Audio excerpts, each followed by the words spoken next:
Welcome to EGMN Movie Reviews. My name is Richard. I'm Emmanuel. And we're here to discuss A Girl on a Train.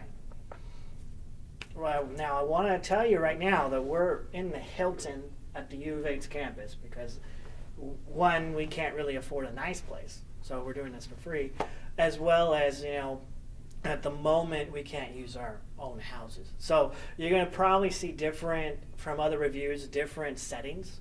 So hopefully that doesn't really mess it up for you. Also, I want to say we're going to do a spoiler-free review as best we can. But seeing as it is a mystery, it's going to be kind of difficult not to go over some plot points. The synopsis of the film is that a woman named Rachel, she normally rides a train every day or so.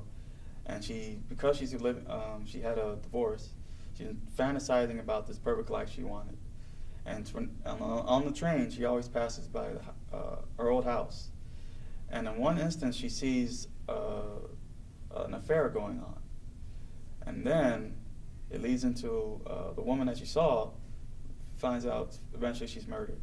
And so she's grappling with the fact that maybe she committed it, or she's trying to figure out why it happened.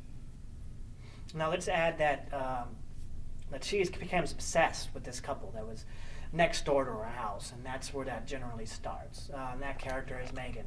And so when she becomes obsessed with Megan, and then she notices what looks like an affair going on, then that's where she really goes crazy.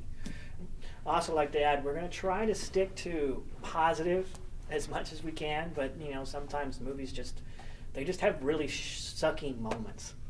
So this movie, it does. It's not the greatest film, but I would like to say that at first the story actually really does start really well.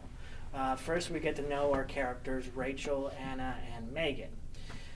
Megan's the girl that goes missing, and Rachel is our main character.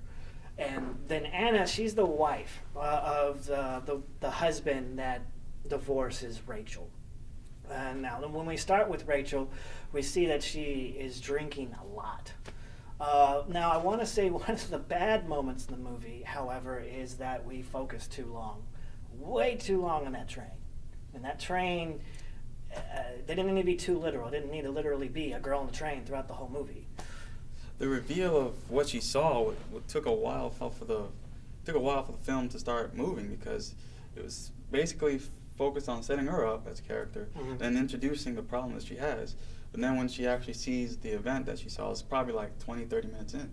Mm-hmm. So that really took me out of the film on one occasion. It took me out of the film as well, especially since the movie was really supposed to set up a mystery. But it took too long explaining her problems. And we felt sorry for her. I mean, it's hard not to. I mean, because she's going through a divorce, and that's the reason why she's drinking. But, I mean, later on we find more about it, but, and the why. But from what we can tell, we're starting out with someone who just generally has an issue. But then we started seeing what Haley Bennett, the one who plays Megan, I really feel she didn't do her best in this. I think she could have done a lot better. It leads into another problem with the film, which is lack of development for the other characters. I think, coupled with what Haley's going through, being not that great of an actress, she was given a part that wasn't really well drawn. And so she became the stereotypical character, the girl that's always sleeping with people and all that stuff. And they try to give her some depth in how, in some part of the film, you find out more of her backstory. But then it doesn't feel earned, it feels kind of forced in.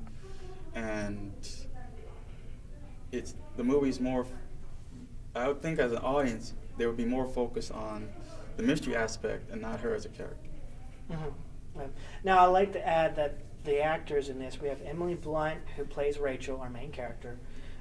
We already mentioned Haley. Rebecca Ferguson, who plays Anna, I think she does really well. Justin Theroux, did I say that name right? Yeah, Theroux, it's French, I think. He plays Tom. Now, his character was very underdeveloped. When we go for development in this movie really didn't do a good job other than Rachel. Emily Blunt's performance, I thought she did really good. She did very well. Luke Evans, He plays Scott. He's the one that's he's married to Megan. His character was pretty developed. Actually, he's much more developed than Tom. You know, and then we have the therapist, Edgar Ramirez. He's very good. He's a really good actor. I think he was wasted in this movie. I really do. I think he was wasted. Even in the scenes he was in, he was good, but I mean, there's a point in the film where you think he's going to be part of the plot or at least part of the mystery, but again, that's another opportunity that was kind of thrown at the side in the service of other places the story wanted to go into. But in the scenes he was in, he served as a really good counterpoint to the imbalance that Rachel has. He was very, very much a character that was in control. Mm-hmm. I mean, even when things were getting bad for him, he was still on top of things in a way. Mm-hmm. And yeah, I mean, the scenes we're in were short, but overall, it didn't detract from the film for me. Now, I'd like to add that both male characters really showed dominance, and that it really shows in this movie that they were going for that kind of domestic abuse type thing, that's similar to Gone Girl. However, you know, Gone Girl is a very different movie, but they were definitely going into, you know, what women who are in bad marriages go through, and I think that was really good, and they really needed to focus on that more. So this is EGMN Movie Reviews. My name is Richard. My name is Emmanuel. And that's it. We're done. See you next time.